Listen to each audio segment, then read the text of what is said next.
Hello, everybody, and we are live. I am very excited to be here today to chat about this writer stream.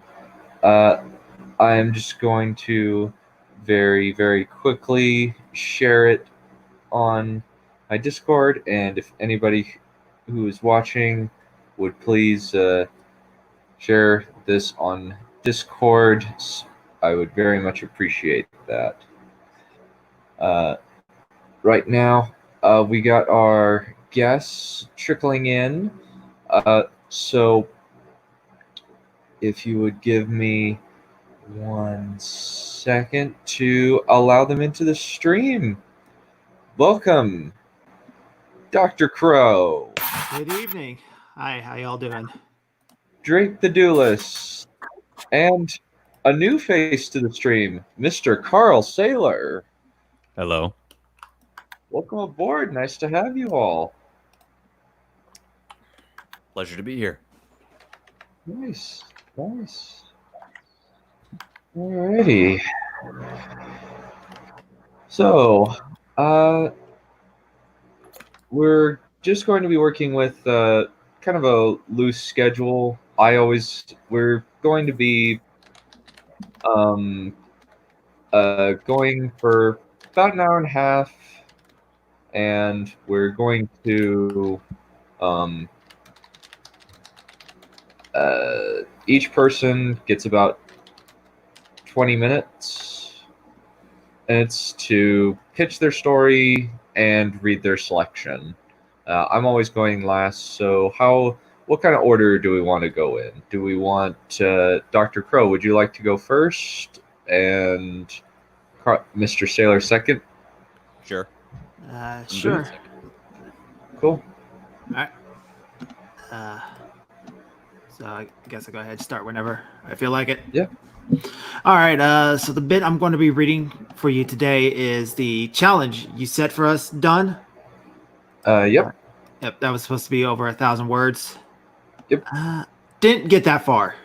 Was not able to complete it, but I'm still happy with what I got. So I want to at least share and see how I can improve from here. All right.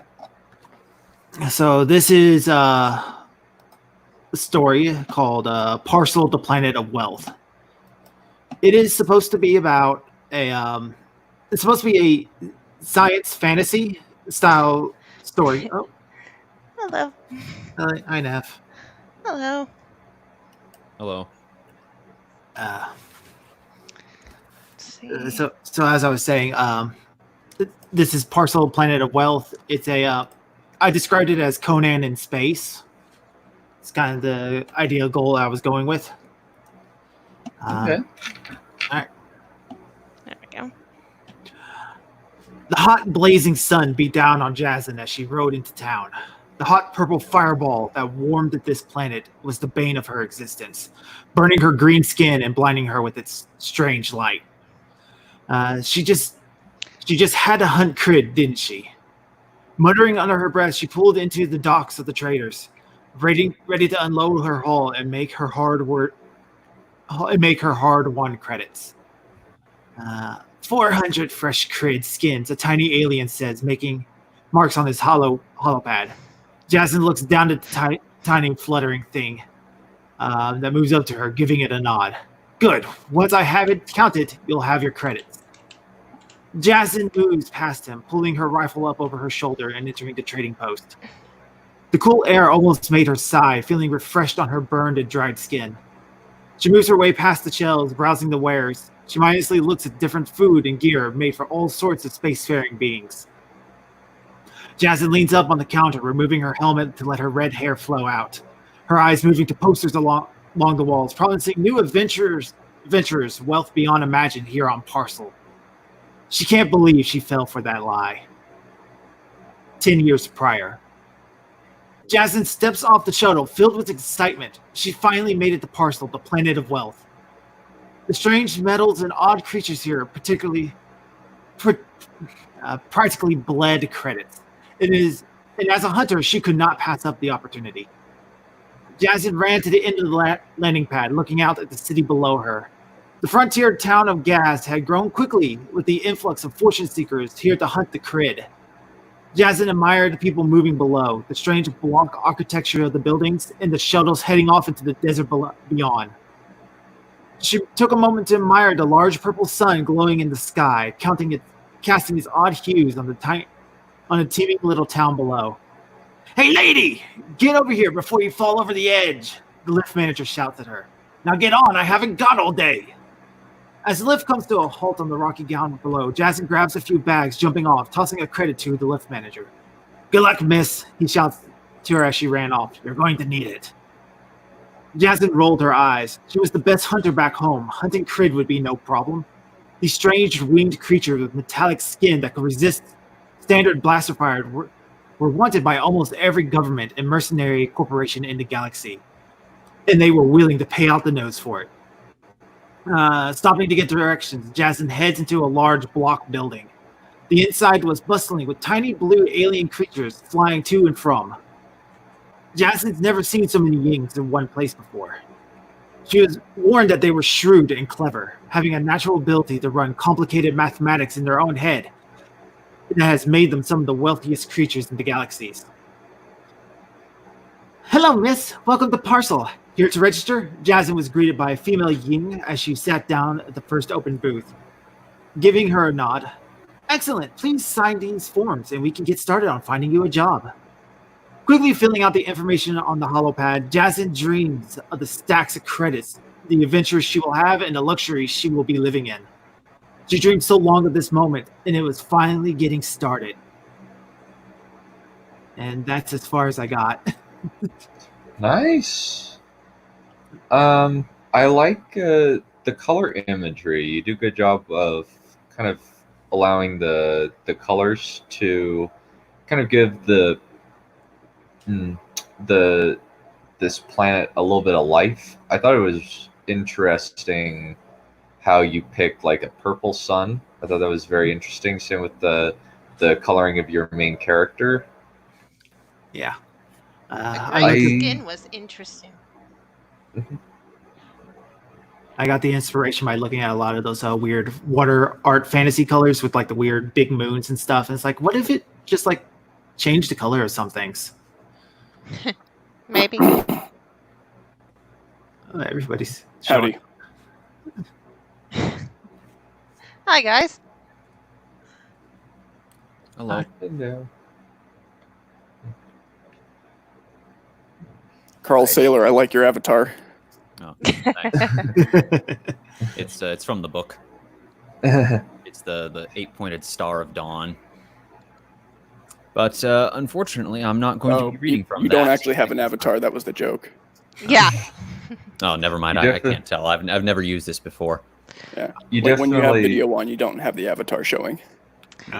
Stop You the don't- cam to show the avatar. You definitely have that awesome writer beard going on. Yeah, you do. Yeah. Oh well. Oh, Yeah. but now I'm not special. Aw.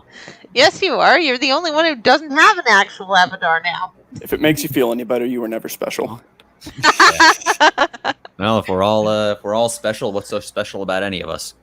When everybody's super. That's true. Nobody is. Yeah. I've watched that movie. I love that movie. That was a great movie. So wait, am I up next? Yes, I believe you are. All right. Well, So pitch yourself. Tell us a little bit about yourself, how you got into writing, how you came up with the idea for this book, and just pitch it to us. all right. Well, I've been telling stories ever since I could speak, and I've been writing ever since I discovered this little author named Dan Brown. Small guy, you probably never heard of him. And I read a couple of his books, and about a third of the way through the fourth book, I realized that I've been reading the same book the whole time. And it's at that point that very important thing happens in an author's life. When you take the book you're reading, you throw it against the wall and say, "God damn it, I could do better than that." So I went down into the computer room downstairs, and I started banging away on that keyboard like a infinite number of monkeys. And about a year later, I had a manuscript in my hand, and it was shit. Of course it was. I was 13. The fuck did I know about writing? But That's I true. kept banging my head against that wall, and sure enough, 16 years later, I finally had a book worth a damn. And because I can't find a suitable section of it that is less than 1.5K, I'm just gonna start reading from the beginning. Go for And it. this is The Gates of Dawn by yours truly. It is the story of a bunch of countries set off in this created world who have been fighting against each other for a long time, and one of them is starting to industrialize. And they've just come to a very precarious peace, which is a little unsteady, but they're trying to get through it. And all of the story is told from the point of view of the most ordinary guy in the world, some rando named Paul Bowman, who we will meet presently. And so Ooh, we an begin. everyday man. I love those. Paul Bowman planted his shovel in the raw earth beneath him and leaned forward to catch his breath. The soldiers had been digging for several hours in the pre-dawn haze, and the trench was almost 4 feet deep now. The men were exhausted, but now that the light was more, their work was starting to pick up speed. The order to dig the trenches had come early in the morning hours. A party of scouts had returned with words that a force of a few thousand Isafari foot soldiers was camped on the other side of the pass. Baker Company of the 42nd Auroran Infantry was immediately roused and set to digging earthworks half a mile from the regimental camp. Paul scratched at the 4 days' growth of brown stubble on his chin. At 6 feet and 2 inches, he was a man of greater than average height, and his once less than average build had been strengthened considerably by 6 weeks of brutal conscript training.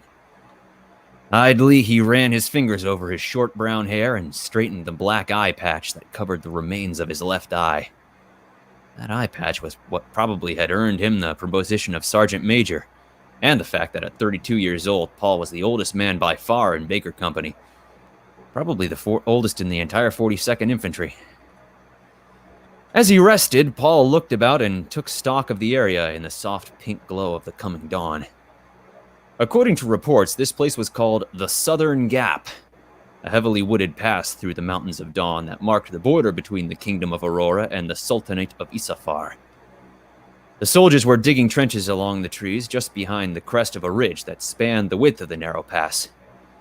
Through the tall trees, Paul could see the vast shapes of the mountains of Dawn towering over the pass to the north and south.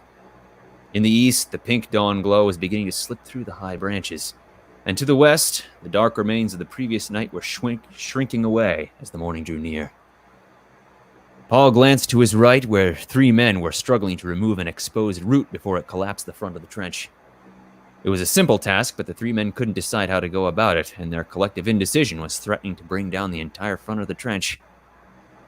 Paul decided to leave them to their bickering and wandered to where his Lieutenant Stewart sat, at a table which was far too fancy for the trench, tuning the company radio.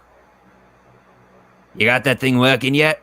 Paul asked, and hastily added, "Sir?" Some officers could be a little prickly about that.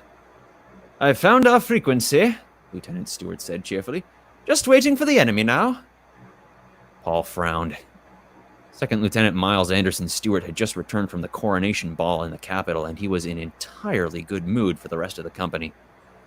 His custom-fitted green and gold officer's uniform was steam-pressed and spotless, contrasting sharply with the mud-caked olive drab uniforms of the rest of the men.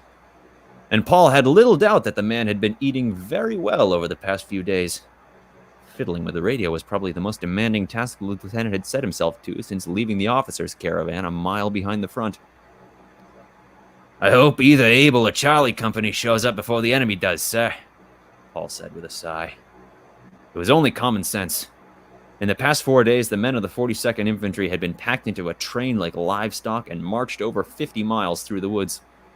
Baker Company, in particular, had been given barely 3 hours rest before being roused and set to digging the earthworks. The regimental cook wagon had been serving cold beans in a stew for the whole trip, and at only one bowl to a man twice a day, nobody below the rank of second lieutenant had a full belly. More importantly, there were only 600 men in Baker Company, nowhere near enough to man the entire trench.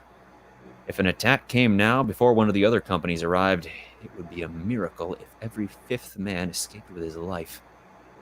Oh, come now, Bowman, old boy. Don't tell me you're not itching to see some real action, Lieutenant Stewart said, giving Paul a friendly clap on the back, and not noticing the wince as Paul's rifle dug into his sore back muscles.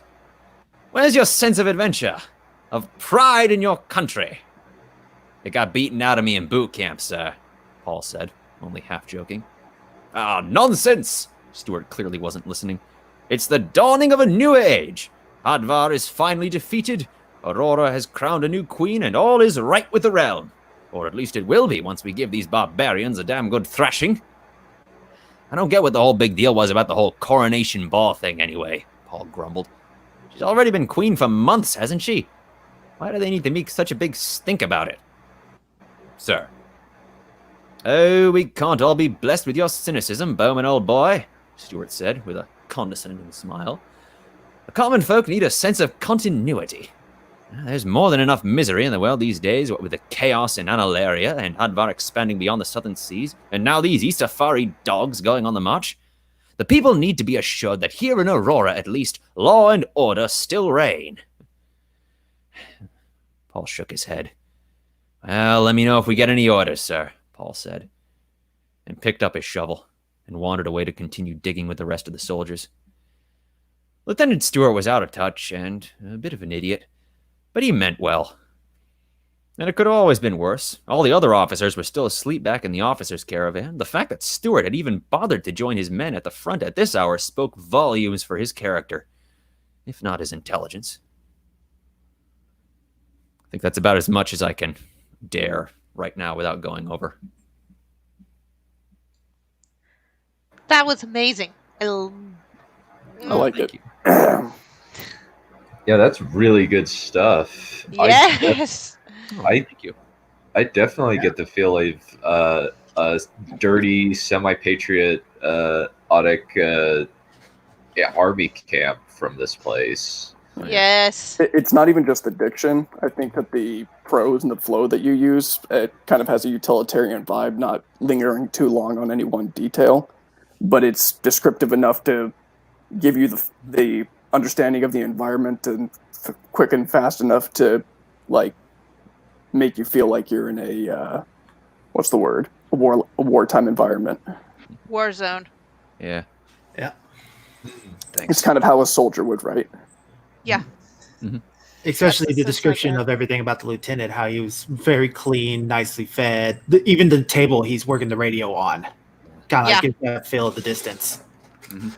It's very well done. I can't remember what the movie is from, but there's a scene in some movie or miniseries where some Vietnamese soldiers have been in the shit for a while, and then they come in, and a brand new officer is like, "Good job, son," and the guy's like, "Fuck you," and he doesn't even say it with his with words. He says it with his eyes. But You just I have a roll. question. So, Yep. Go ahead. You said 6 weeks is how long boot camp was. That's pretty short for a boot camp. Is that intentional? Well, yeah, this is a pre-industrial army, so this isn't like our modern all-volunteer forces. This is very much a conscript force. Gotcha. In an early industrial, I believe. You could think of the late 19th, early 20th century. Yeah, that makes sense. Yeah, then. that was the sense I Post-Napoleonic, got. pre-First World War. That's what. Yeah. Okay. That was certainly the feeling I got listening to it. Okay. And a problem that I don't know how you would fix is that it feels like without the... actually, never mind. I answered my own question. I was going to say it feels like without reading it aloud, you wouldn't be able to tell that they're having a British accent, but you do use the word old boy and stuff like that.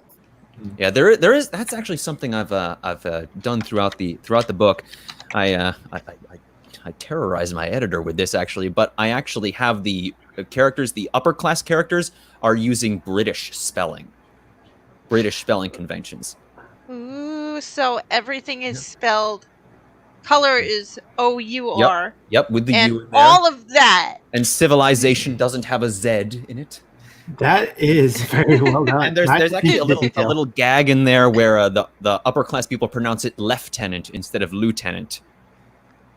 And I although I have had to spell that phonetically in order to preserve the joke, alas. I did try keeping the spelling consistent, but it really just didn't work, and I had to compromise on that regard. Oh, Yeah. But it all works out in the end, I think. damn, poor Drake just keeps having issues. Yeah, he does. Yeah, technology is not working well with them, I guess. Thank God my computer's not even a year old then.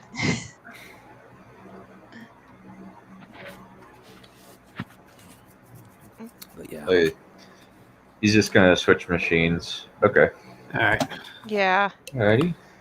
Right. So I believe that Neph is up next. If you want. Okay, so this was all. Okay, so my fur trade was completely. Let's give some context for people. Okay, so the challenge that we had this last week was to write something based on the old North American fur trade in a fantasy setting. So I decided, okay, I was going to do that. And another suggestion that we had was that that we write in a genre that we either haven't written at all or don't touch very often. So, yeah, that was what I decided to do. And I've been told that I managed to get the genre feeling really well.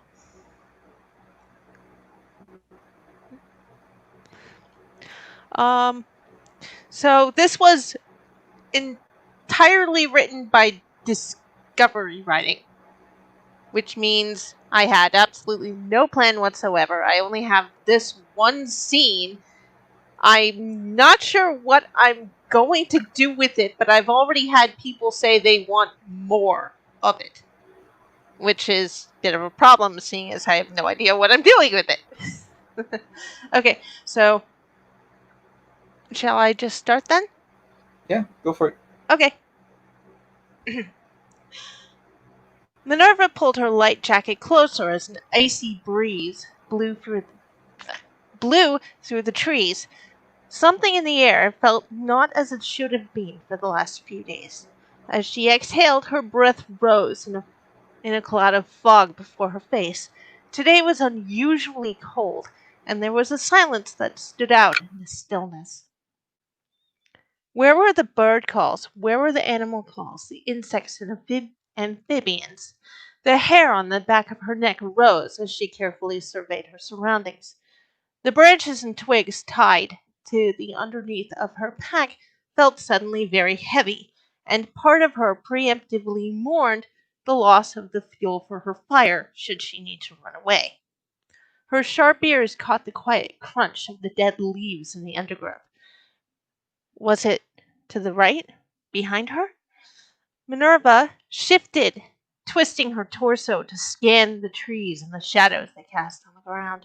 There was a sense of something in the air, something Minerva thought she recognized. There were tales of monsters in these woods, tales that she now wished she'd paid more attention to. Her left hand strayed to the hand and half sword strapped to her back. But Minerva did not relax when her palm and fingers closed around the leather-wrapped hilt. This was the exact reason that she'd purchased the sword in the first place. This was also the reason why she kept a hunting animal, too. An animal that should arrive soon. She heard the sound of a crash just beyond the tree line, and she smiled as a few trees fell. A low, guttural growl sounded from her left, and she recognized it as the rapidly growing, tiger-striped orange dragon she was raising. The young dragon trotted into the clearing, looking rather proud of herself as she carefully dropped a large, dead, weeping caribou at Minerva's feet. Good job, Aurora, Minerva praised, kneeling to inspect the catch. She still smelt the strangely familiar scent on the air, and it had nothing to do with this older buck. Minerva's growl sounded more like a purr as she settled herself on the ground, so that Minerva could secure the kill to the dragon's back. Aurora lifted her head and the dragon sniffed the air. The dragon began to growl low and threatening as she stood back up. Aurora, that's enough, Minerva chatted quietly, keeping her eyes on the trees that her dragon companion could not see. I wish you were saddle broken already, she grumbled to herself as she stood straight again. Let's get back to base camp. Once back in camp, she'd be able to skin and dress the weeping caribou. Whatever this scent belonged to seemed to be stalking her, and she already felt nervous enough. She vowed not to act as if she was being hunted. That would only make the situation worse. Keep an eye out, Aurora, she said. I have a feeling that something is hunting us. The dragon snorted in agreement, black smoke wafting from her nostrils. She looked ready to use the fire in her chest to defend them if necessary. They trekked back to base camp, where she lived with several other hunters and trappers, seemed to take much longer than it actually did. Something felt wrong. As they approached the camp, the strange smell kept getting stronger with every step. When they got there, the camp looked as if a tornado had blown through. The scent that had been in the air became almost overpowering. Whatever had been stalking her must have gotten here first. She opened her mouth to call out to the leader of the base, then closed it when she thought better of it. Whatever it was, the monster had to still be here somewhere. Once again, she reached for her sword and slowly pulled it from the sheath. Something told her that she would not have time to retrieve it later if she needed it. The sword looked rather plain, with a straight crossguard and a hilt more than big enough to swing two-handed. The width of the hilt was just slightly too big for her to hold, but not so big that it was uncomfortable for her to practice with. Of everyone in this camp, she had the least amount of experience with the sword since she'd only been practicing for the past year. Unfortunately, that would have to be enough. What had been done to this place? Her home for the last 6 months, she did not know. However, she had a feeling that she would soon find out. She slowly made her way past the crude tarp tents and huts made out of the local wood. The mess hall was the largest building in the camp.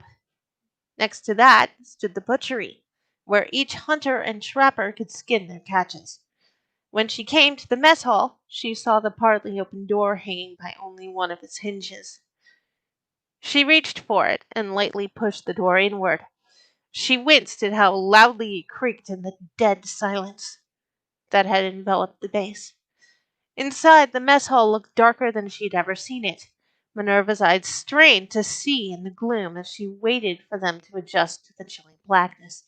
All she could see were a pair of big, glowing, demonic red eyes. Minerva's posture stiffened as she and the monster before her sized each other up. She saw it now. She saw it, now that her eyes had adjusted to the gloominess. The monster loomed larger than anything Minerva had ever seen before. It had antlers on its head, and its face looked like something out of her nightmares. It stood taller than any animal she'd ever encountered, its antlers scraping the high ceiling. Minerva had encountered quite a few beasts she had never known existed since arriving here. This wasn't one of them. Those red eyes emitted a light all their own. Fresh blood dripped from its chin. She dared to glance at the floor, at the monster's cloven hooves. cloven hooves, sorry. There looked to be a dismembered figure there by its hooves. But without more light, Minerva could not identify who or what the dead creature was. Everyone who lived in this camp had an animal partner that helped them hunt prey animals, and even the local predators. Most of the partners were large hunting dogs or an occasional cat. There was only one thing the monster could be.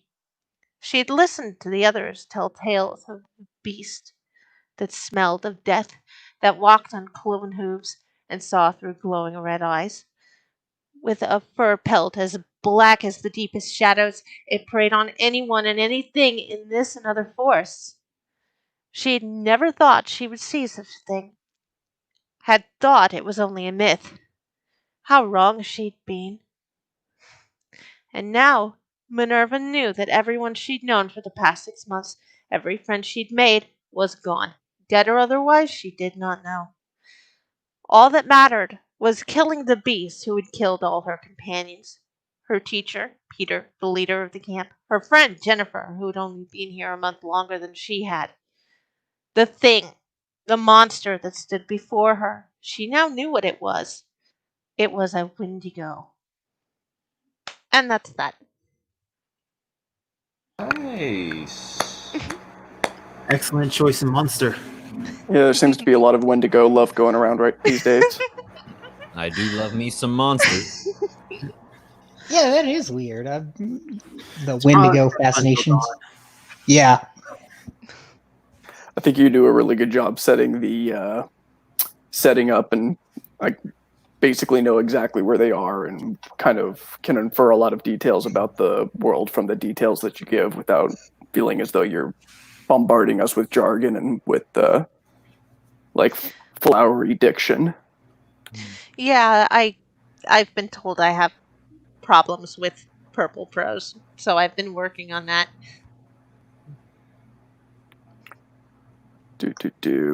So I have to ask the question I ask in every fantasy setting: is there a reason you default to the sword, or rather than like a spear, a warhammer, or some kind of specialized Wendigo killing weapon?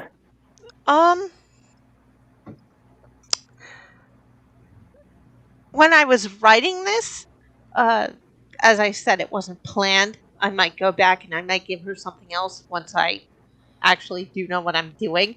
But for right now, the sword is just a placeholder. Gotcha.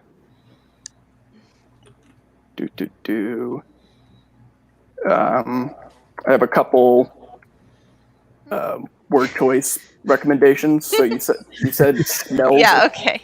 You said smells a scent. You might go with detect instead, because smell a scent is kind of like.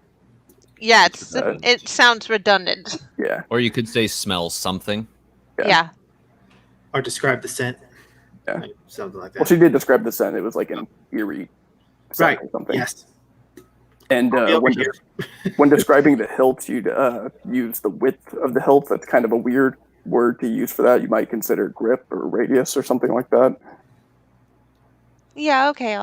I'll do that. And if you don't know what you want to do with a setting, you could consider like a collection of vignettes or something that'll take place in the same setting. Yeah, I could do that. I want to close by saying I liked it. I sound very negative. No, it's okay.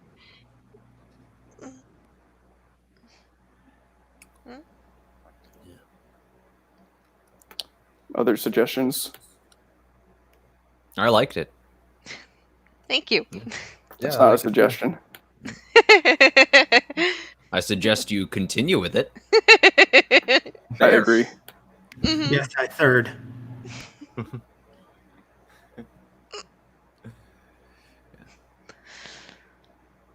So who's next?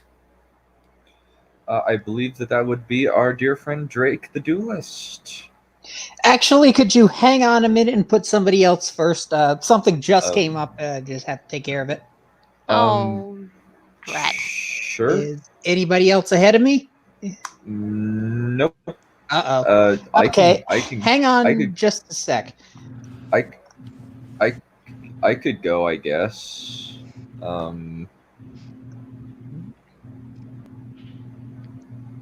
Sounds fun. May as well. I suppose. I mean, I've got something else queued up if no one wants. Yeah, I've got something. Just give me a minute. I have to respond to a text. Okay. All right.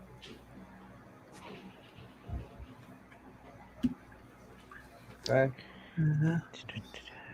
So how's the weather? Yay! Weather- There, got that Humid. out of the way. I Yeah, hate the colder than humidity usual. up here in summer. That's the only thing about Massachusetts weather that I absolutely cannot abide. The freaking humidity in the summertime. I imagine it is. It's terrible, yeah.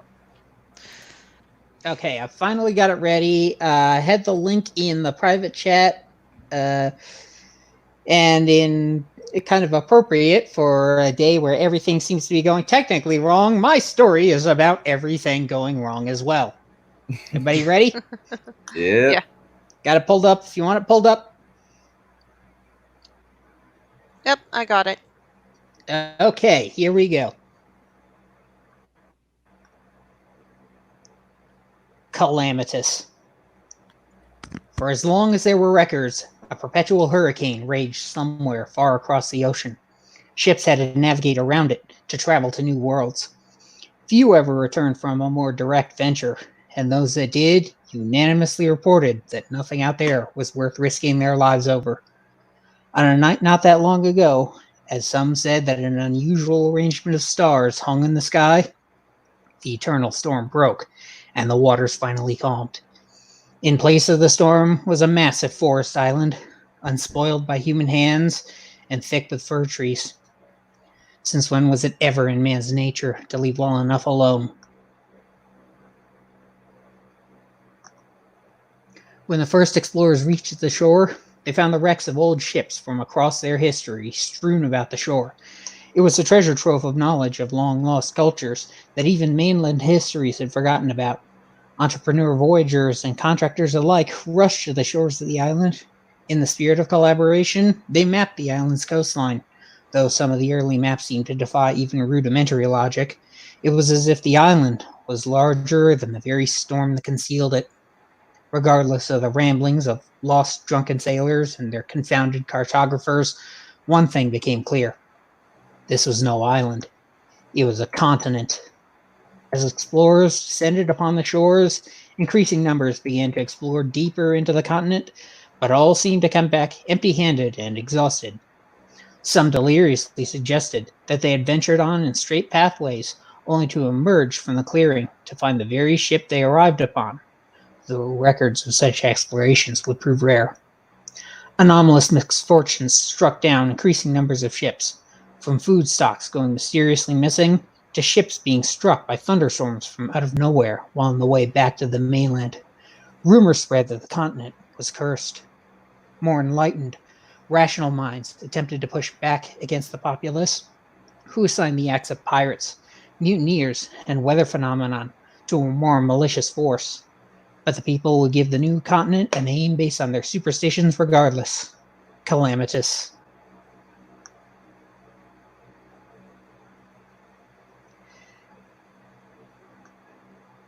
Everyone's writing it so good today. Exploration of Calamitous slowed down and would have nearly have ceased altogether, but that would all come to an end when a crew of small-time pirates came into the port on the mainland. Once a group of religious radicals excommunicated from the proper God-fearing mainlanders, they had fled the mainland aboard their vessel, Prosperity. They supposedly made a living off piracy, though not to any lucrative degree.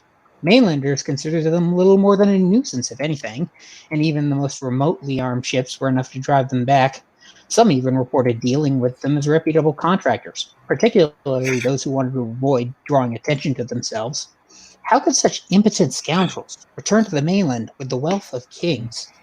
When the crew of the Prosperity were inevitably arrested and interrogated, they spread the same word to their captors of a land of riches that they spread among the people. Such was that land's wealth and that Prosperity alone had barely even scratched the surface.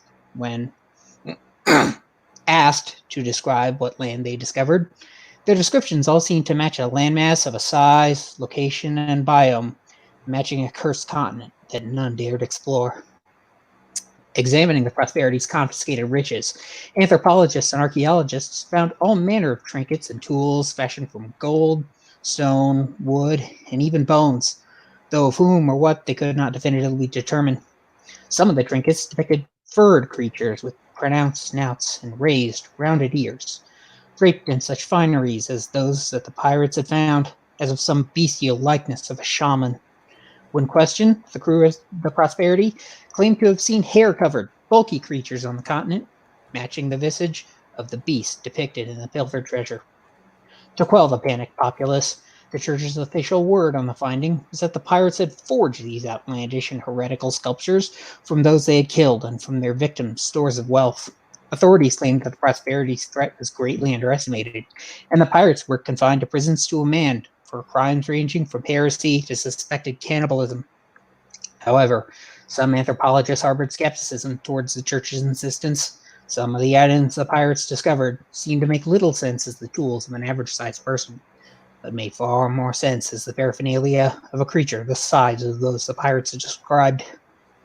As whisper and rumor matured into doubt and panic, the church had finally suffered enough of the godless rumor-mongering regarding Calamitous, and so they elected to settle matters themselves. They assembled a team of some of the most disciplined and skilled mercenaries they could find, even going to such lengths as to offer amnesty to veterans jailed for their blasphemies by the church themselves. They armed each man with the most recent innovations in man-portable firearms, reliable and accurate enough to surpass even the enlisted serviceman's rifle.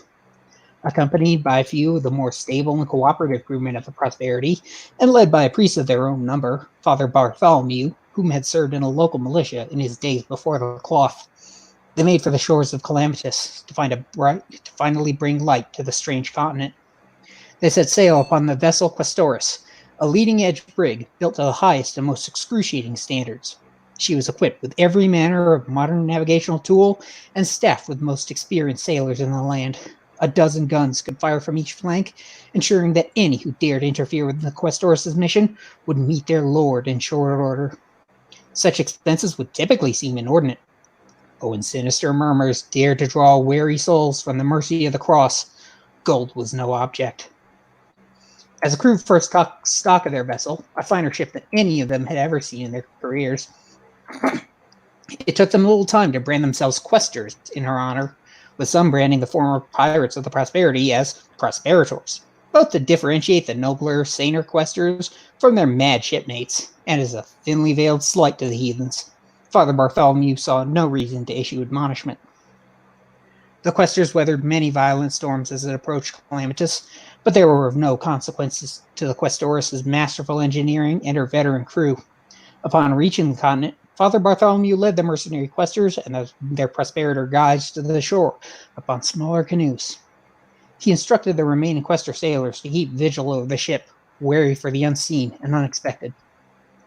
Upon entering the forest, the Questers did not judge the terrain significantly different from any ordinary forest on the mainland. Many took this as a sign that they had dramatically overprepared, but then some started seeing large, moving shadows in the woods. One of the less stalwart of the Questers opened fire, only to hear a primeval roar, followed by a loud, dull impact. The Questers approached the fallen creature, but none knew precisely how to classify it. The Prosperators, horrified by the animal's corpse, insisted that this was one of the creatures they saw, but Father Bartholomew was unsatisfied.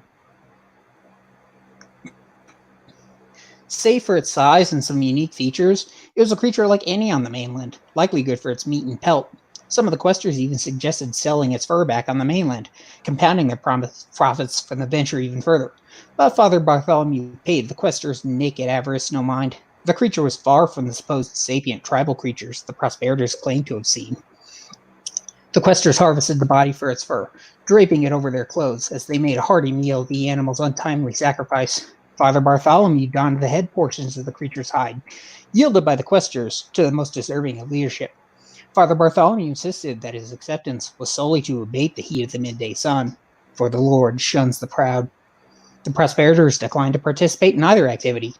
They all camped on the beach that night, beside the glow of a campfire, and under the light of a peculiar constellation. The following day, the Questers drove deeper into the island, Most were confident by now that the creatures, coined Ursa after ancient pagan myths, much to Father Bartholomew's irritation, were mere animals, but the Prosperators stood fast in their testimonies. Their vindication would continue as they found large scratch marks in the trees, as if made by Ursa claws.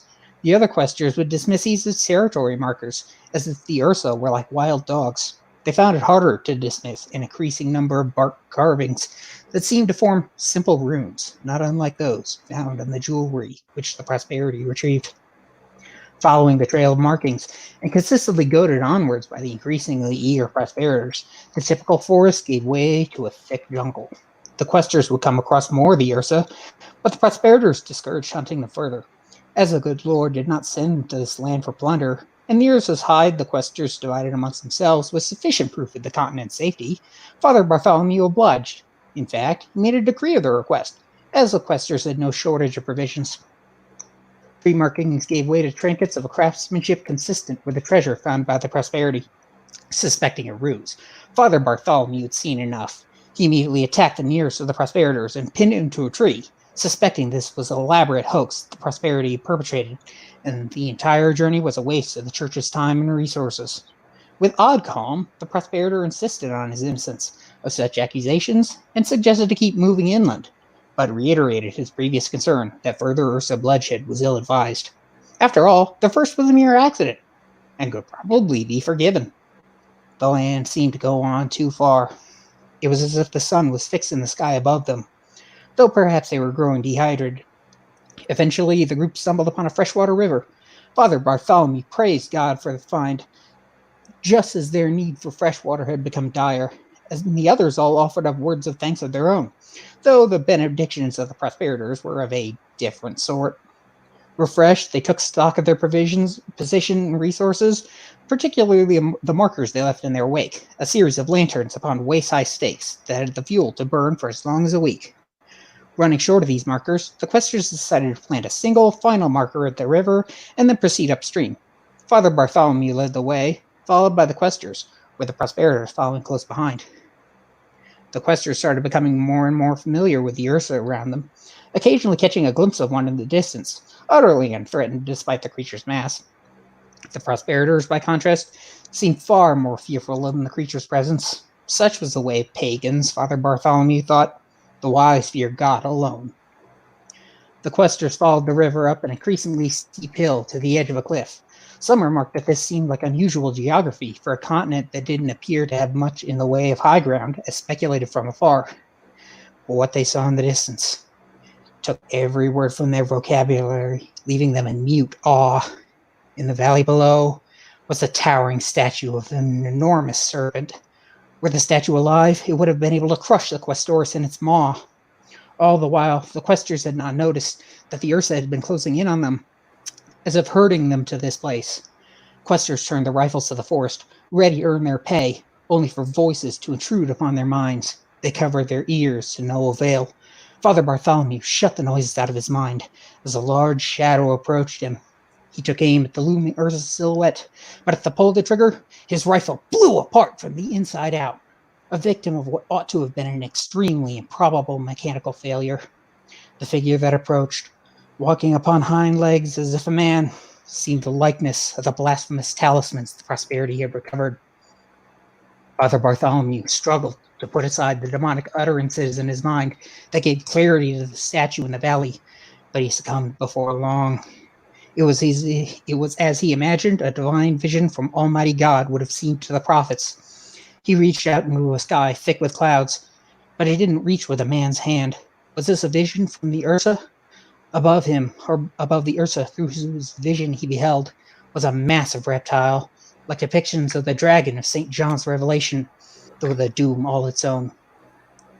It stared up alongside him, as a mass of rock streaked across the sky like a burning coal. Mountains spewed liquid flames across the horizon, and thunder rumbled across the firmament. He could sense a palpable, silent dread from the behemoth, as if its fear had come to pass. The behemoth finally paid him heed, looking down with an expression no human mind would recognize, but in this vision, he knew it to be a spirit of pity. The ground trembled beneath the creature as the fire in the sky finally landed. Dust and soot blew across the heavens, mixing with the storm clouds and blanketing the land in darkness. He felt the terror of watching a world end, but not with trumpets of power, nor a luminescent horseman in the sky. It was a cataclysm, but not as any as he had been taught. He could feel an alien fear inside of him, but not a fear of judgment for sins. As best he could analogize, it was like the death of a parent, or perhaps even a dear teacher. He was to become the heir to some long-reaching destiny, but not one he knew. Extinction would claim the behemoth and all its kind in due time, and he and his own kind would be the last witnesses to a merciless oblivion that had stricken the world, just as the behemoth had done before him. In his last moments in this form, he wondered what manner of creature would succeed the Ursa. When Father Bartholomew's vision finally subsided, the night had returned, and with it the strange stellar alignment. The unmistakable smell of blood and burning foliage hung in the air. The questers around him had fallen to the ground with deep stab wounds in their backs and cruel slashes carved across their throats with knives drawn from their own sheaths. Only the prosperators remained standing, their hands as carnage-drenched as their pilfered blades. They stood amidst an inferno, set by the fire of the remaining waypoint torches discarded haphazardly or purposefully into the forest. Acting on old instincts, Father Bartholomew took a rifle from a fallen quester and fired at one of the insane butchers. Sure enough, the shot killed the man, though the target made no attempt to evade, nor did any of his fellow perpetrators react. If they had anything to say for themselves, Father Bartholomew decided that it wouldn't be prudent to await their confessions. Leaping over the fallen maniac, Father Bartholomew fled down the hill through the only route he could discern. He followed the river until he caught sight of the waypoints his crew had left. Silhouettes of the Ursa stalked him the whole way as they appeared to close in. Realizing he remained cloaked in the fur and flesh of the slain Ursa, he shedded as he ran, in hopes of appeasing the creatures. At this gesture, or so he suspected, the beasts ceased their encroachment, but continued to follow him along his path until he finally reached the edge of the forest, shepherding him from this place. It was said that repentance was not a mere request for pardon, as one would after bumping to someone in a crowded room, nor was repentance a mere regret after one's dire sin had been exposed. Rather, it was a recognition of a true and grim evil one had done. To repent was to leave that life behind forever, to know that the wickedness you were responsible for could only be atoned for by the blood of Christ. As Father Bartholomew escaped to the Questores, he vowed to never forget that lesson. Praise the Lord. May he show mercy on his servant for the sin he would perpetrate in the company of his fellow mainlanders. As it is written, "Thou shalt not bear false witness." The end. Very, very nice. How about that? Man, Wow. everyone's settings are so creative and well realized today. Yeah. Yeah. Let me. Are you ready for the grumpy criticism? Oh, there's probably a lot. Yeah. So, first, I'll start with a question. How did they run out of water? Did they not bring it up with them, or? The land went on longer than they thought it would. I gotcha. I don't know if you mentioned that. I don't remember hearing anything like that, but you might consider implying that earlier or stating it earlier. Yeah. Because they were just like suddenly out of water. It's like, wait, what? Yeah, it was something like the lane had gone on for longer than they thought, or something like that. Hmm. So Maybe I it's just didn't like- catch Yeah, it. the land seemed to go on too far. Gotcha. So it's like when you see a mountain in the distance and it's actually farther away than you think it is. Maybe I just didn't catch that. It's implied that either they were getting delirious or that space was warping. And of course, being good cosmic horror, I keep it ambiguous. I definitely got the feeling that the land kind of had a non-Euclidean geometry to it. Yeah. We live on a planet. All our geometry is non-Euclidean. Or sorry, Euclidean. Wait, what?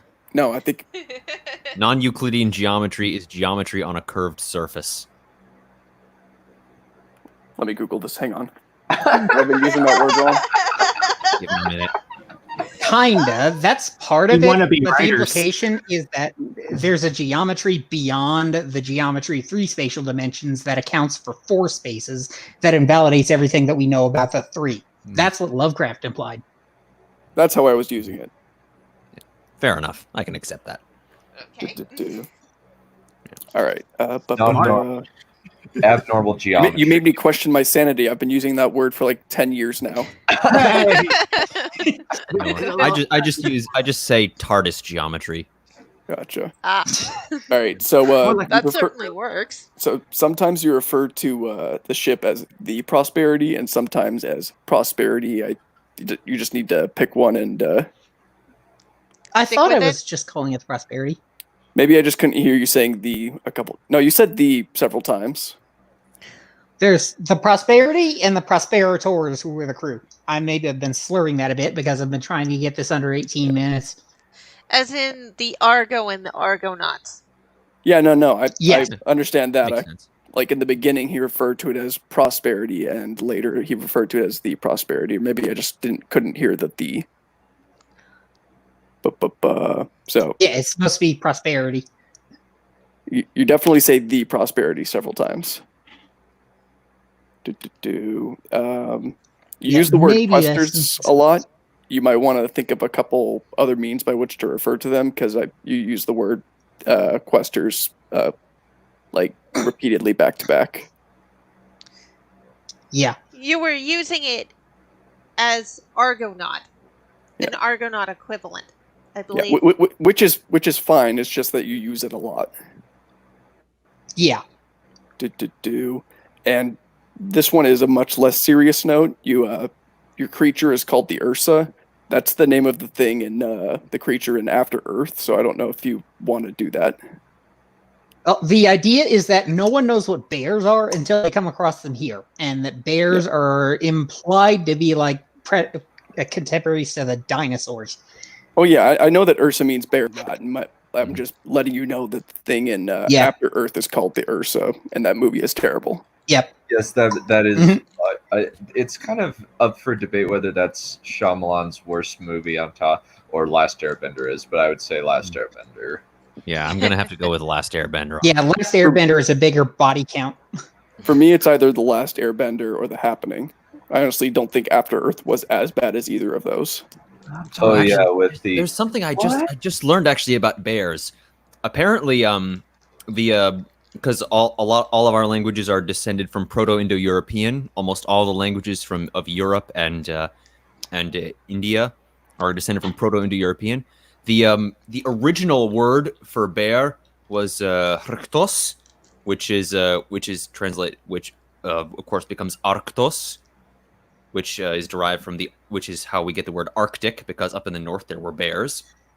But when Latin came along, the Romans, they were so scared of bears, they wanted to have a euphemism, because they believed that even talking about an arctos could summon an arctos.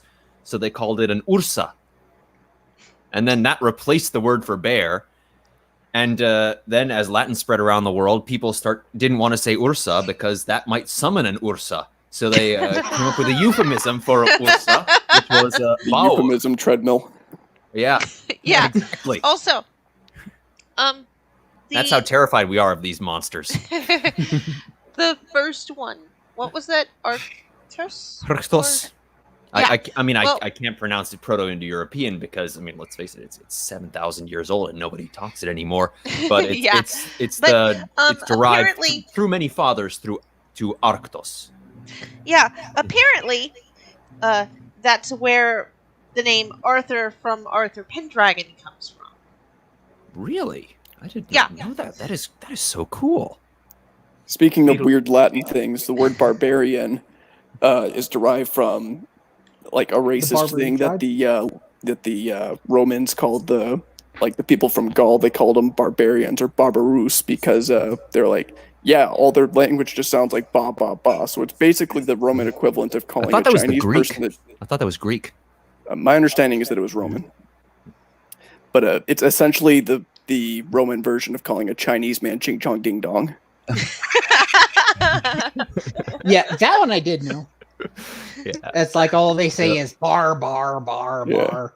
Yeah. Yeah, let's see. Yeah, barbarian. There it is. Etymology. Ancient Greek barbaros, which was an antonym for polites, which was a citizen.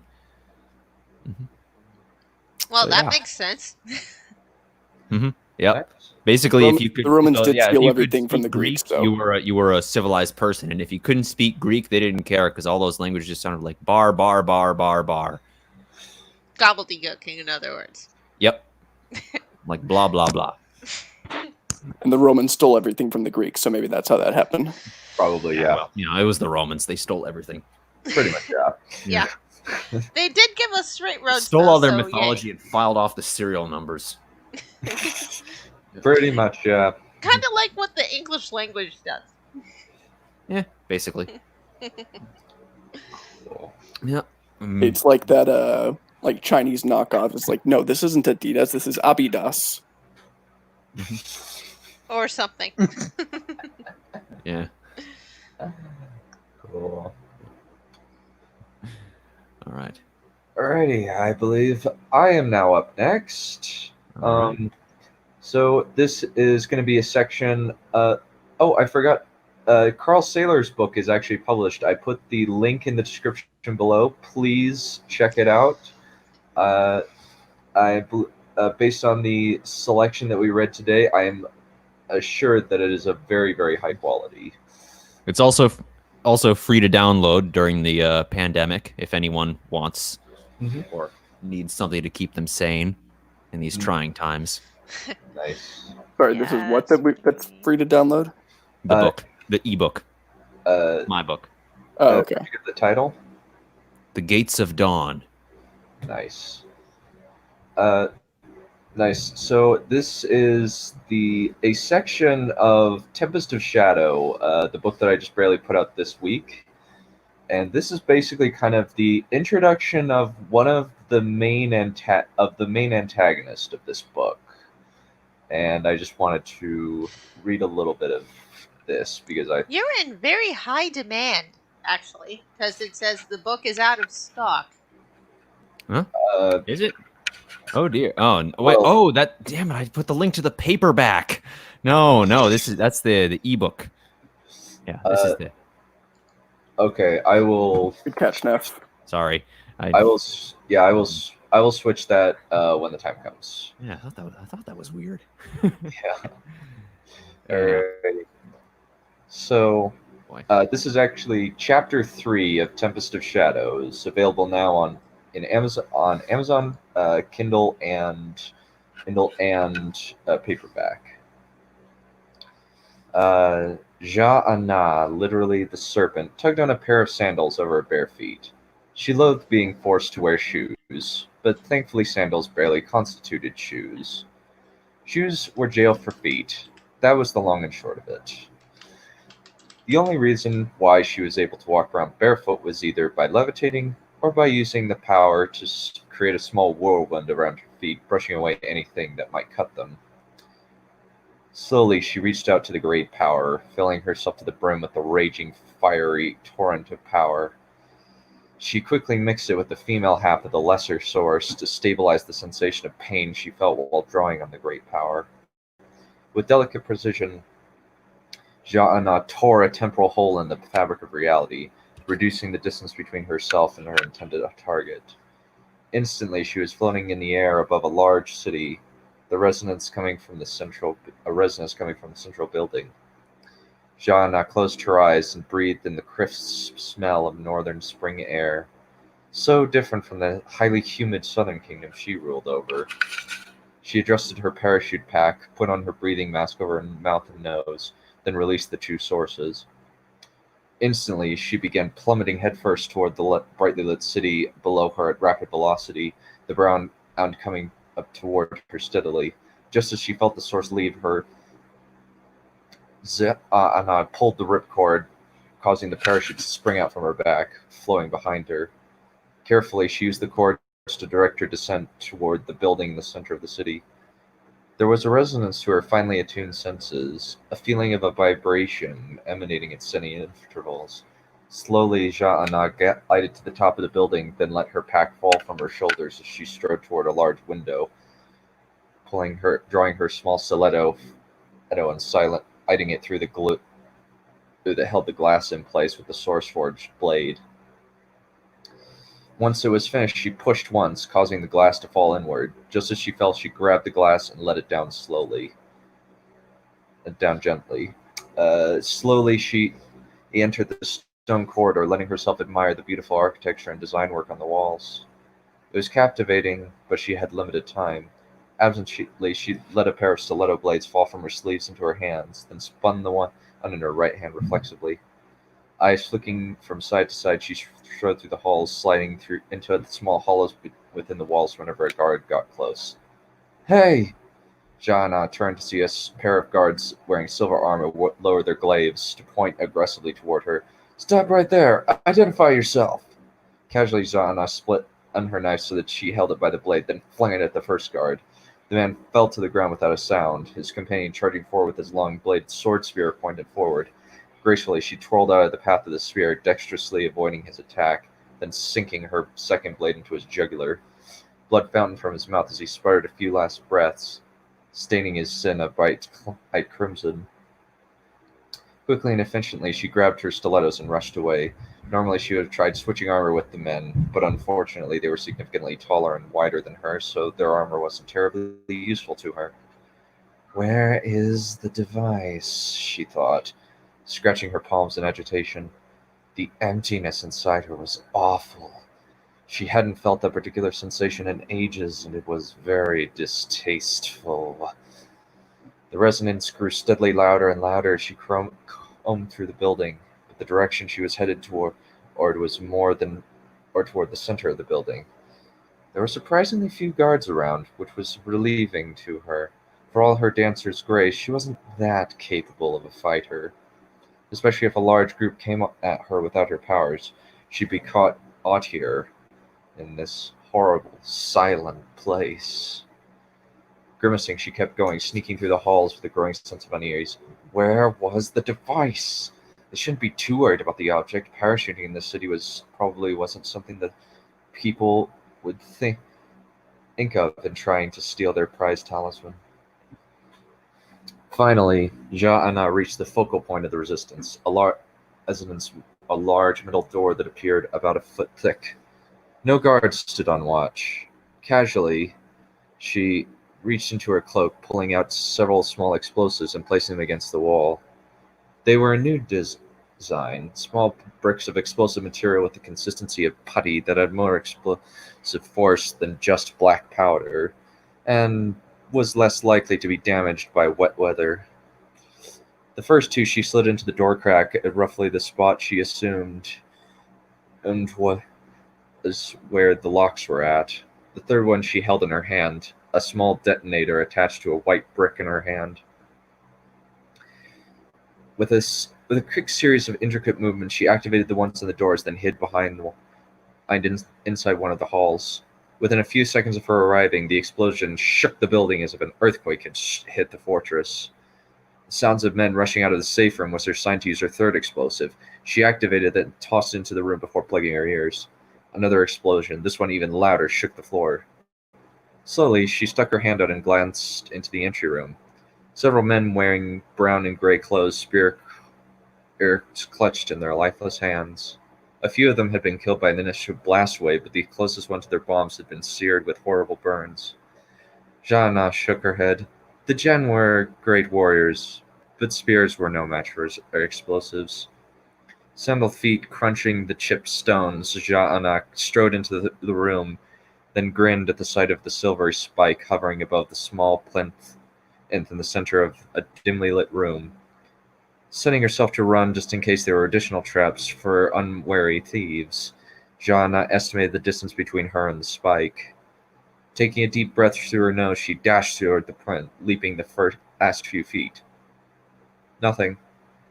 Giggling slightly, she reached out and took the object. Still smiling, Jana turned it over in her hands, turning the nearly invisible dials that ringed the top of the device.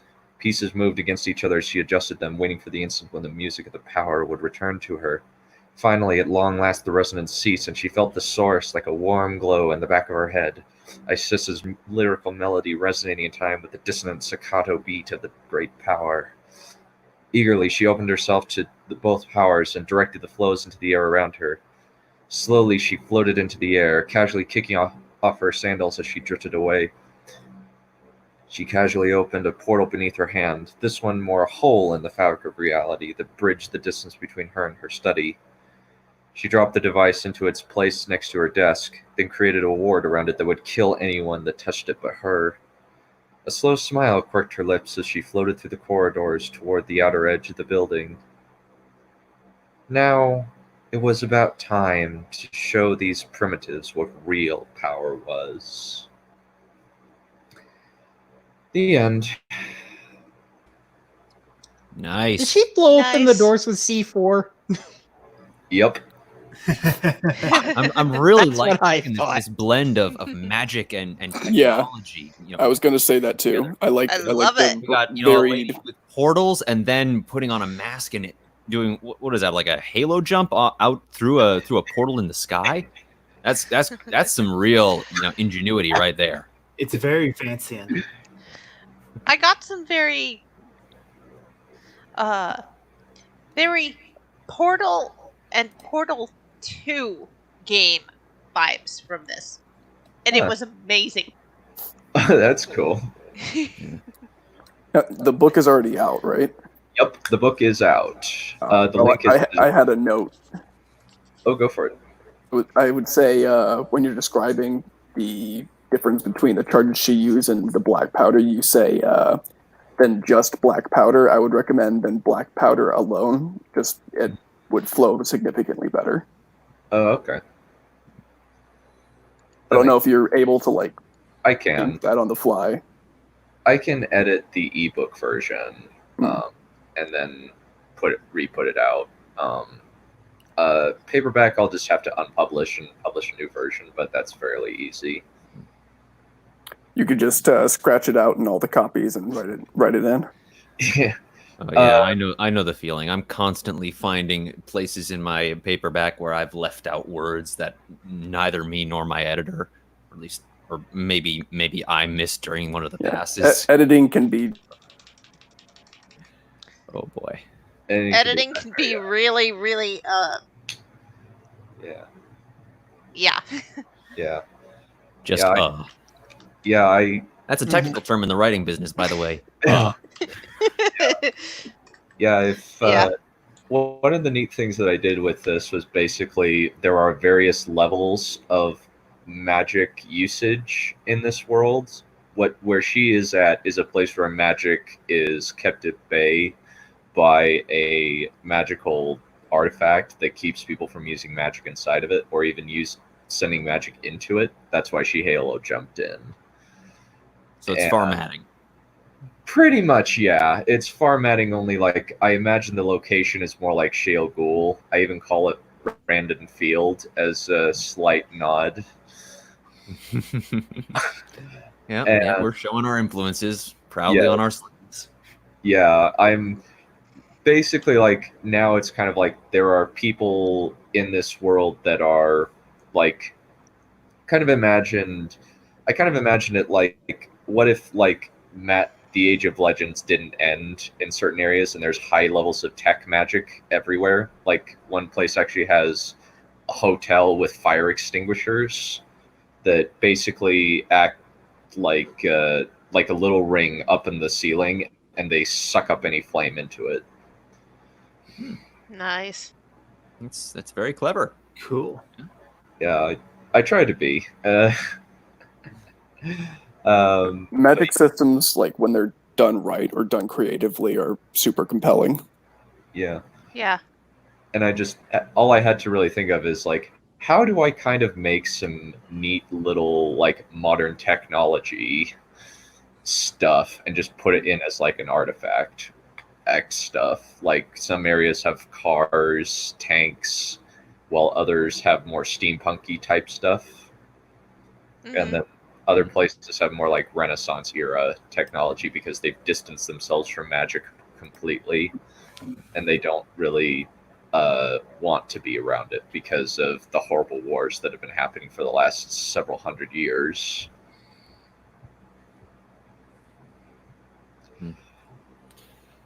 Yeah. But yeah, that was that was the book. Please check out all of my guests' books and works. They're exceptionally talented, and this was a particularly really excellent writing stream. I'm impressed by everybody, and especially with the coming up with the challenge for the writing group. Writing challenge that I just gave out just randomly. I will probably give my own reading of what I came up with next week, but I just thought I would kind of give a taste of one of my books. So, anyway, well, thank you to everybody here. Please pimp your shows or your content before we leave. I guess I'll go first. I'm on the top. I'm Dr. Crow. I am a streamer here on YouTube. I run a fairly consistent stream called The Crow's Nest, which I invite many of my friends, sometimes too many, on to enjoy some content with me. Very much like an EFAP morning nonsense sort of deal. I am now 8 subscribers away from 50. And once I hit that 50, I will be putting on a magic show just for the streaming audience. So be sure to subscribe if you want to see that, because it's going to be fantastic. I'm Carl Saylor. I am the author of The Gates of Dawn, which you can pick up at the link, the real link. Sorry about that. I don't really do a lot of stuff on YouTube. But I do have a Facebook page for the book, facebook.com/Paul Bowman's War, because The Gates of Dawn was already taken. But I'm pretty inactive. I'm working away on that second book in the series out of either 5 or 6, depending on how I come up with the next stuff. But yeah, you can drop by on Facebook and maybe catch a few updates in the not too distant future. Nice. It looks like some links are broken in our description. Done. Oh no. Oh shoot! I will figure them out. Don't worry. But you cut out, but it was me. I'll figure it out. Okay. You can all find me on forums such as Space Battles and Sufficient Velocity, though I post more often on Space Battles because that's where my main audience is. So drop by, comment if you want. But you don't have to. Mr. Brent Discord, your turn. I have a dead YouTube channel, and I'm working on an RPG system that probably won't even be in alpha until the end of the year. All right. Nice. Very nice. Alrighty, let's build some hype for it, baby. And finally, Drake the Duelist. Got nothing published so far, though I really want to do something with this Calamitous thing.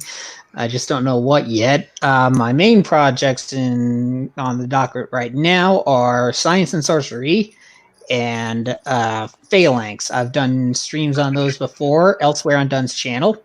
They were both some of the creative tutoring streams. You can go check those out for probably the most comprehensive look at what those stories are. Mm-hmm. Nice. Alrighty. Well, thank you all to the chat, best chat. Thank you all to my guests for coming on and sharing your work. It has been absolutely phenomenal. Thank you so much. Well, thanks for hosting us. Yes, thank you very much. Of course. Thanks. It's a pleasure. Alrighty. And we will call this stream call that a stream in 3, 2, 1. Bye-bye. Bye, guys.